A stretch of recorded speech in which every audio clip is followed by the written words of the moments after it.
Welcome to the Defense and Aerospace Report. I'm Vago Muradian here at the European Union's annual conference in Washington, D.C. to discuss alliance security issues. And we're honored to have with us Pedro Serrano, who is one of Spain's top diplomats, who's serving in a senior EU job. So I have to say you've got one of the best jobs, the External Action Service. You're also the deputy head of the Common Security and Defense Policy, CSDP.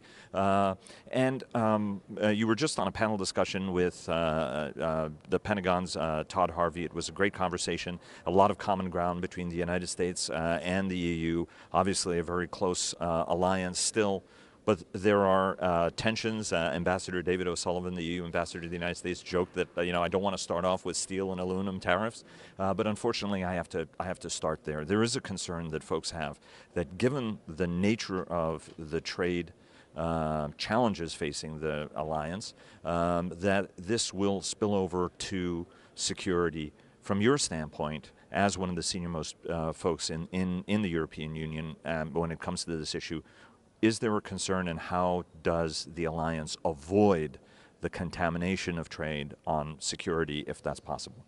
We don't see a risk of this type. We have mechanisms to discuss trade and other issues with our partners, and certainly with the United States, and we have to, and it's normal that there may be disagreements, and well, they can be expressed in very many different ways. But we have mechanisms to handle this, and it should not affect other parts of the relationship. We have a very broad relationship with the United States for I would say for centuries. Not the European Union, of course, but certainly Europe. And this is one of the most important relationships that we have also in the field of security and defense. And therefore, we look forward to continuing to strengthening it, actually. And part of what I hope to achieve during my meetings here in Washington these days is to see how we can further progress in this relationship. While everybody is looking at the top line and the aftermath of the G7, for example, and the prospects of tit-for-tat trade war, at a working level, how would you characterize the working level relationship on a transatlantic basis? Again, I refer to the area for which I'm responsible, which is security and defense. And here I think there is, as you saw in the panel today, a lot of common ground and much understanding and appreciation, I think, for certainly on our side for what the U.S. does, and I think on the U.S. side for what the European Union does. And we have been doing many things in the last years, and we want to explain those things.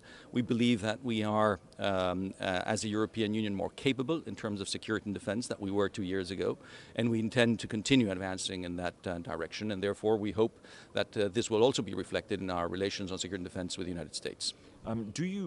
There is a sense that the transatlantic challenges will be an impetus to bring European nations closer together in terms of this goal. We were talking about it a little bit earlier. For as long as I can remember, I've been talking or thinking or writing about the common security and defense policy. Is there a sense that there's going to be a greater coalescing of European nations around a more common security policy? Well, European Union member states have been coalescing around the security defense policy already very strongly in the last years. The process started actually after the Balkan Wars at the end of the 90s and started in 2000. And I think certainly the invasion of Ukraine, the development of hybrid tactics, the explosion of a new brand of terrorism have made our member states understand that they have to develop more capabilities on security and defense, and they have to work more in this field together with their partners. And this is what we have been doing during the last years.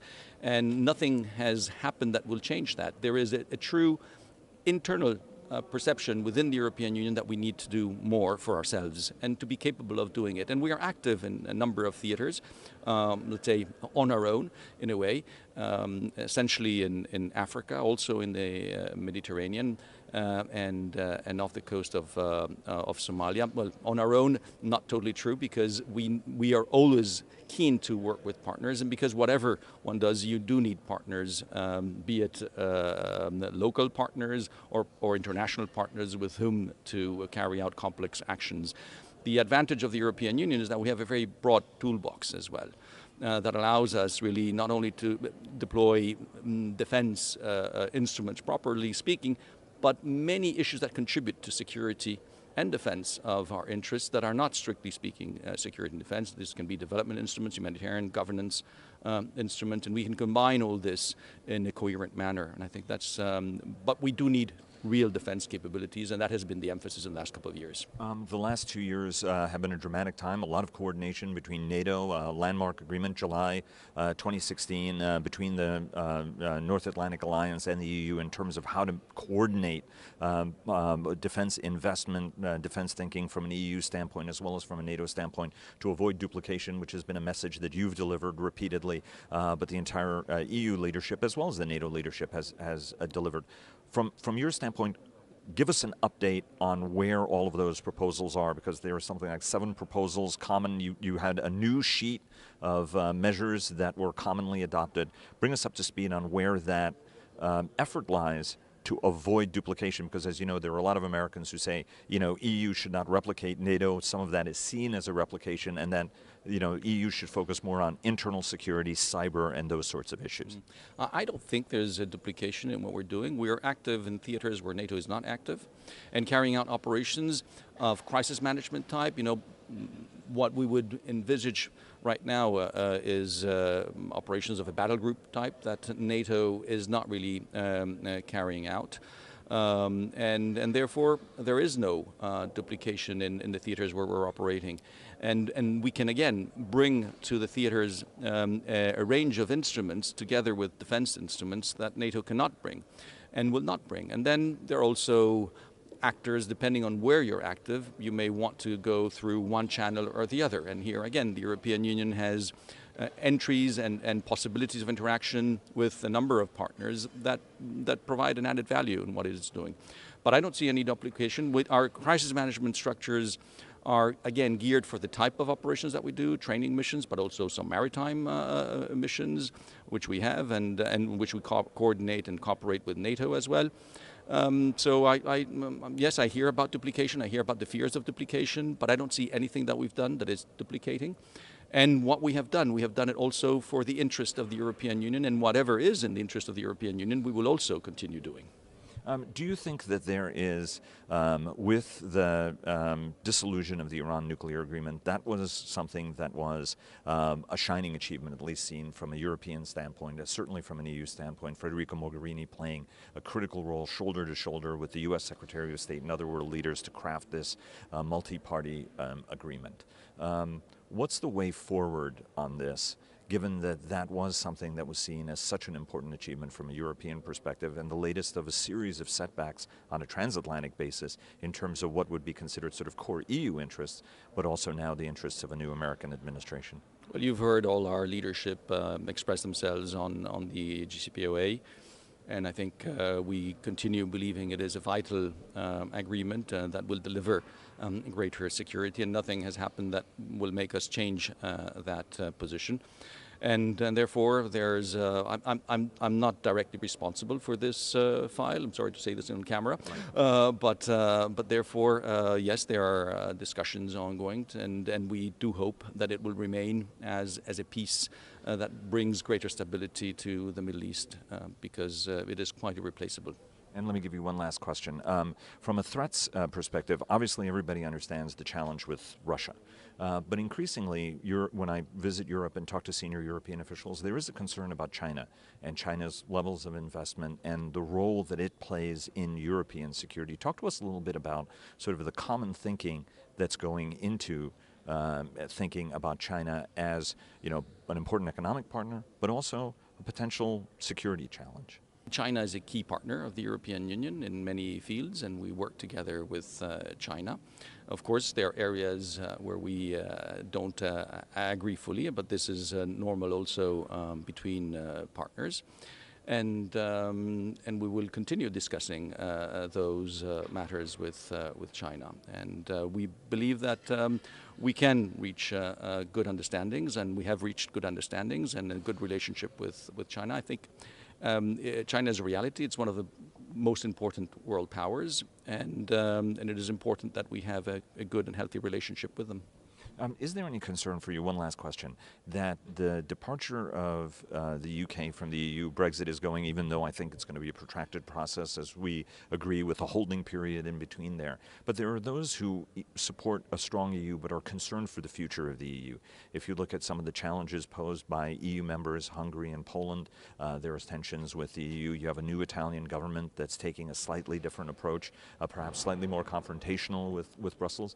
Are you concerned at all that the influence of the EU is flagging, and what are some of the measures you're taking to make the case to skeptical European populations about the fundamental importance of this organization that was created from the ashes of World War II to, as Ambassador O'Sullivan so cleverly and rightly always says, deals with the fact that Europe tends to produce more nationalism than it can consume? Well, the reality is that there's no alternative, I think, for any of the member states of the European Union, any reasonable alternative outside the European Union. The European Union has brought wealth, has brought security, and provides a keel, even in troubled times, for all its member states, and direction in terms of the ideals that we represent, but also in terms of the security that it offers to all its members. And I think that remains. There may be positionings, and we have to listen, obviously, to criticisms, understand what are the problems. We're trying to address most of the challenges that have led to waves of populism are being very effectively addressed through the European Union. I'm talking about migration, I'm talking about counterterrorism, and could not be addressed outside the European Union. And that's why, actually, in the Brexit, the UK is very keen to maintain links with all the mechanisms that exist, Europol, Frontex, Eurojust, that help member states confront common challenges, and wants to continue contributing also to security and defense policy, and even to development efforts. Because doing this together makes more sense than just each one of us in an atomized manner.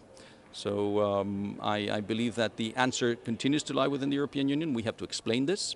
It has to be understood in the different countries, and we have to deliver results. And many of the problems that we're facing are deep structural problems.